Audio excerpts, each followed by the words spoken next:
In this video, I wanted to take a look at Realme GT, a phone that has flagship-grade specifications, a sleek design, a triple camera setup, and much more for less than $500.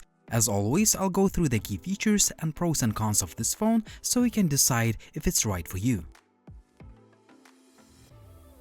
In the retail box, you get a Super Dart charger, a USB cable, SIM ejector pin, a silicone case, and some paperwork. The Realme GT comes in a few different color options. The one that I have sports this beautiful vegan leather finish, which is resistant to fingerprints and it is said to be wearproof. So far, the leather looks as new and it camouflages fingerprints very well. On the side of the back, we have this glass-made stripe that is a fingerprint magnet, and it connects to the camera module, which consists of a 64 megapixels wide, 8 megapixels ultra wide, and 2 megapixels macro lens. On the front, there is a 16 megapixel shooter. The frame is, however, made of plastic. Well, it's not a deal breaker, but it would have been nice to see aluminum for a more premium look. I also prefer volume keys on the right side, next to the power key, but that's a matter of getting used to. Despite a few complaints, the phone feels nice in the hand. Also, it is relatively thin and compact considering a 4500 mAh battery that can be recharged in just about 35 minutes with a supplied 65 watts super fast Dart charger, which, as I've mentioned before, comes in the retail box. I found the battery life to be very good too. For instance, I could browse the web for nearly 14 hours or watch videos for more than 16 hours. Your mileage may vary depending on the usage. The 6.43-inch Samsung-made AMOLED display is one of the Realme GT's key features. It has a 120Hz refresh rate and 360Hz touch sampling rate. If you set the brightness level adjustment to auto, the screen gets relatively bright, reaching about 650 nits of brightness, which is enough for usage in sunny weather.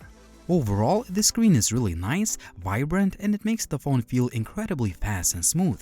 I found the under-the-screen fingerprint reader to be fast and accurate. There is a 3.5mm headphone jack, NFC, Wi-Fi 6, dual SIM support, and dual 5G connectivity. A few downsides: there is no micro SD card slot and no IP rating for water or dust resistance, which is a feature that is still reserved mostly for more expensive phones. On a positive note, I found stereo speakers with Dolby Atmos support to be really good.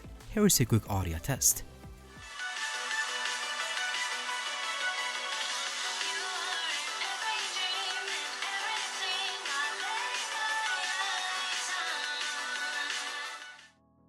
A top-tier Snapdragon 888 processor coupled with a good amount of RAM, storage, and custom-made stainless steel vapor cooling assure excellent overall performance. You can enjoy playing the most demanding 3D games without any issues.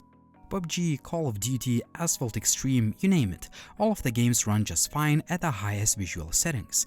However, all of the games are capped at 60 FPS. The phone runs on Realme UI 2.0 that is based on Android 11, and if you are into customizing the phone or playing with a lot of different settings, this Android skin is right for you. There are quite a few tweaks and customization options to play with. Day-to-day performance of the phone is good. The device feels fast and snappy, and I didn't notice any lag when there were quite a few apps running in the background, and a 120Hz refresh rate display gives you that feel of speed. Daylight image quality is pretty good.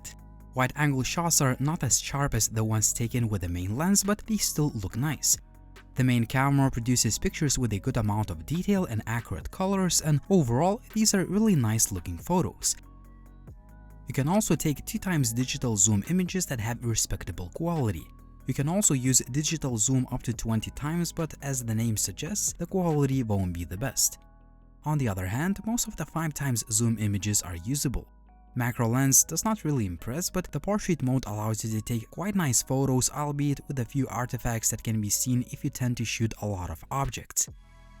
Selfie portraits could have more detail, but in general, they will look fine on social media. With a bit of street lighting, you can take decent low-light selfies too. If you use the main cameras in low light, the results will usually be very good, especially with a primary shooter. I love the level of detail and good noise reduction. Zoom options are also available, but don't expect anything amazing here. Video recording quality is good at both 4K 30 and 60 FPS. The footage is detailed and smooth even when shot handheld. I suggest you choose 30 FPS mode for the most stable video. A big disappointment, poor sound recording quality. If you want to record videos using the wide-angle camera, the maximum quality you can use is 1080p 30 FPS. 1080p selfie video looks okay, but there is no image stabilization. Check it yourself. This is 1080p video. Today's lighting conditions are good. Today we have a sunny day, but I'm standing in the shade. So I'm holding the phone right now in two hands, just to show you guys if the video is stable and smooth if you're just walking and holding the phone. Overall, the Realme GT is a very good phone despite not having the metal frame, IP68 rating or the micro SD card slot, and the macro lens does not really impress.